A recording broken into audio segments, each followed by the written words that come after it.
This season is going to hell already. I finished Jeff Fisher for week 2. Please help me. And so, it's a 17-15 record with 34 points. Please let this next week be better. Please. Dolphins, there's a reason why you need to win the games that you can't seem to win. You're going on 3 days rest against the Buffalo Bills. And even worse for you, the Bills are once again going on a revenge tour. Can you believe that you're gonna start 0-3 this early? If Mike McDaniel doesn't get fired after this, I don't know what happens. Also, Chris Grier needs to be sent packing now. He should have been fired years ago. Should have been fired and fired and fired again. But for some reason, he's still here. He'll probably somehow stay around for the next coach. This is how teams go bad.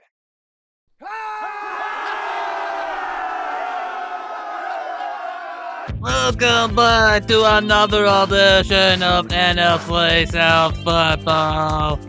The Panthers coming up against a heartbreaker of a loss. Bryce Young is still getting killed out there on the field.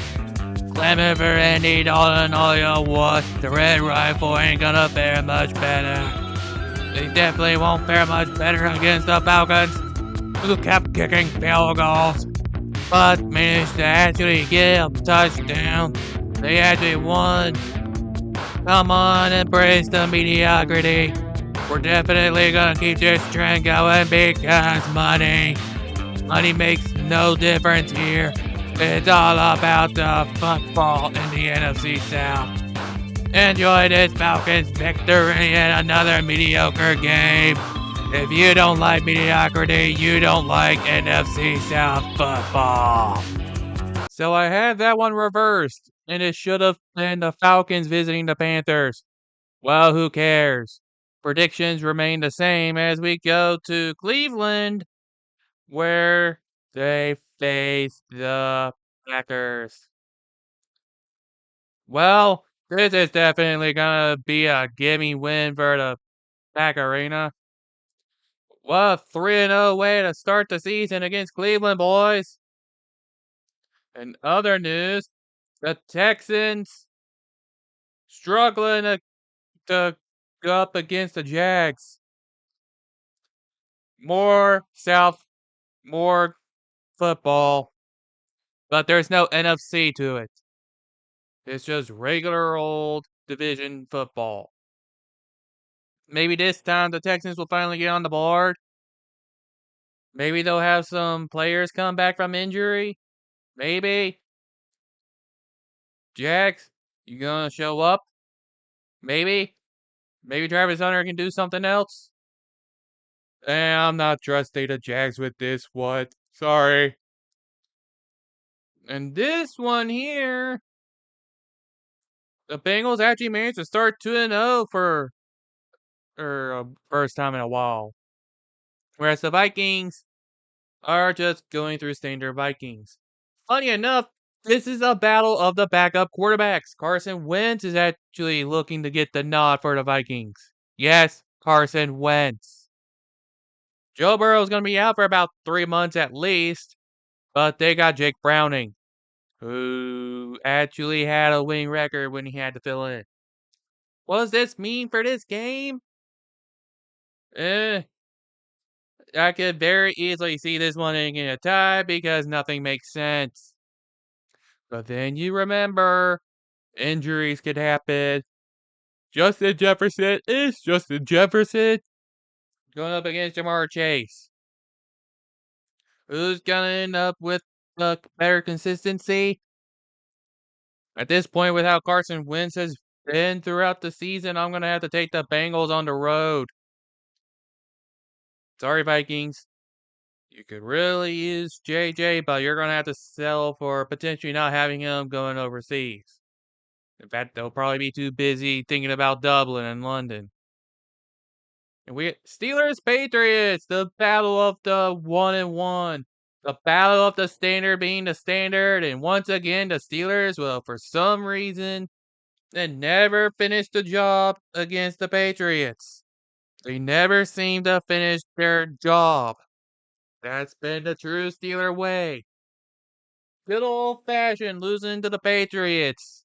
Even though Tom Brady isn't there anymore. And even though there's not even a Bill Belichick. The standard remains the standard. Steelers can't seem to win against Patriots. Aaron Rodgers is going to be Aaron Rodgers, falling flat. Gotta keep that standard alive. And we get a matchup that nobody saw coming.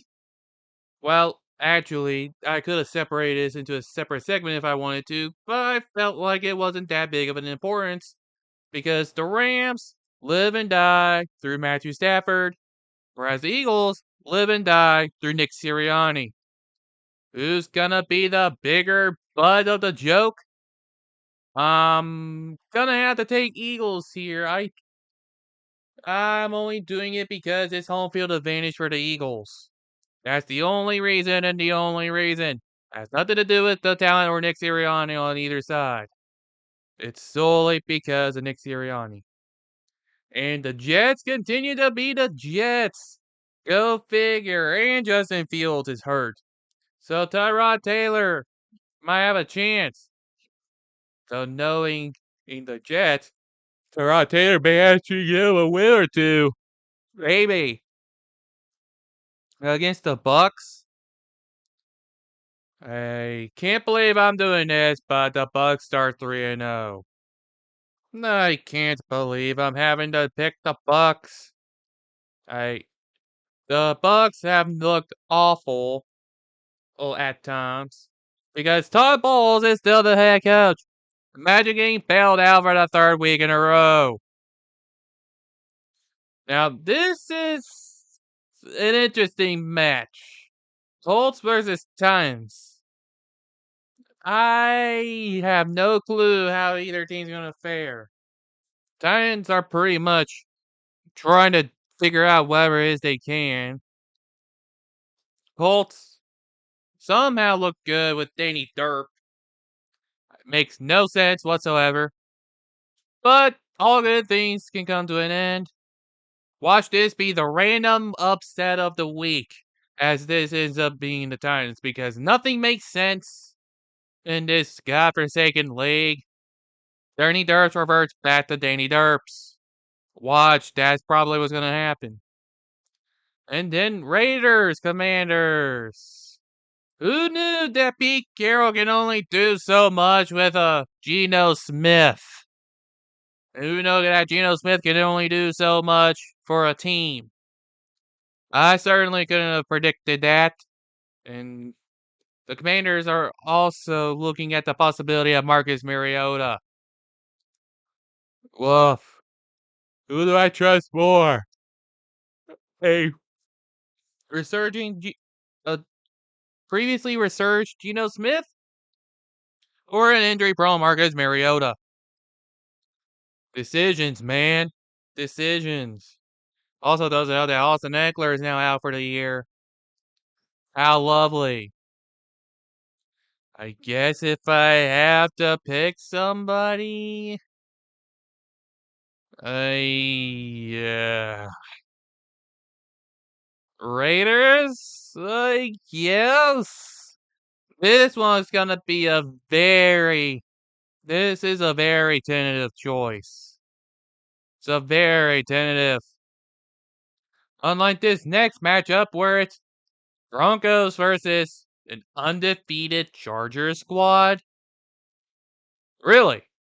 We're actually talking about a Chargers squad leading the AFC West on a shortened rest going up against the Broncos? We're seriously having this kind of conversation now.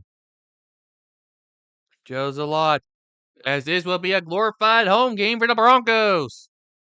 Why? Because it's the Chargers. True Chargers will eventually emerge supreme as the Broncos get it done. They could use a rebound. Saints, Seahawks? Really? You want me to pick this game? You want me to pick this game? Both of these teams shouldn't be anywhere close to actually competing. But the only reason I'll take the Seahawks is because it's being played in Seattle. No other reason whatsoever. Next. Cowboys, Bears. Yeah, I think it's safe to say that this one's going to be another slopper. Cowboys, take your free win. Enjoy the McCaskies being the McCaskies. And who saw this one being a matchup in this late slate? Who saw this coming? The Cardinals and the 49ers. Did anybody see this one coming? No? Well, neither did I. Brock Purdy is still uncertain. There's a good load of players on the 49ers still uncertain. Cardinals don't do themselves any favors at all. They're not. One of these teams, unfortunately, has to go 3-0. Also doesn't help that one of these games could end a tie.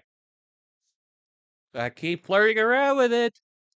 But I've already used it last week and 49ers started. It was a boring game. Yeah, that yawn indicates it was boring. I've been all over the place with these predictions. Let's be all over the place and call for the shenanigans like usual. Cardinals end up winning because fuck it. Nothing makes sense.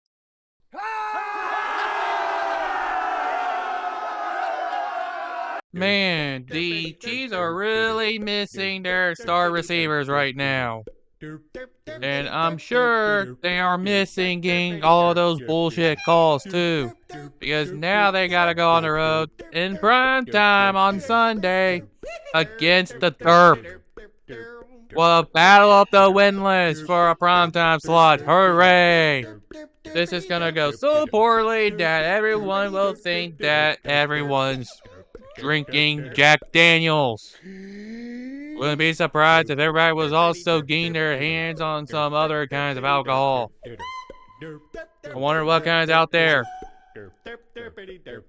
Maybe there'll be some people drinking bleach too. There's gonna be all kinds of drugs involved with this game as it isn't a tie because nothing makes sense. Enjoy it. Imagine having to tie against one of the derp. Tie things up every day. Man, the Chiefs are really looking mortal finally. But we've seen this script before. Just because I predict something in a tie doesn't mean the Chiefs aren't going to rebound for some reason. I'll believe they're dead when I see it, but we still gotta look at a coin flip. Well, you've seen how this went the previous 2 times, so let's see how we're looking here. 4 heads versus 3 tails, go figure. Even the coin can see through all this crap and understand that there's always gonna be Chiefs bullshit. When even the coin flip understands this, you know something's bad. You know things are way too predictable when even the coin is. Go figure, the derp once again derp. Who'd have thunk? So it'd be very hilarious if the Chiefs somehow lose to the Giants.